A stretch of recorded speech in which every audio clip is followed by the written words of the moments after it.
Evet. Neriman'la oturmuşuz. Deniz kırağında, bulvarda çay içilir. İndi sağ olsun o zaman hatta bizim varımız devletimiz bu millettir abi, bu halktır. Demeli bir nefer geldi böyle yakınlaştı. Abi benim sana dövüşüm. Buradan yatmışsan. Bizim oturup çay içmiş. Özde tek diyor, cümle yoldaşım. Kimdi bu? Dedim bu dirijör Neriman dedi, tanımışlar. Dedim vallahi yok.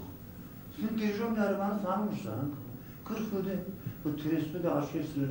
Kar dirijörü, baş dirijörü. Vallahi abim ben görmemişim. Demek yanından çıkıp göreceğim size. Neriman davulcu örten tanısın.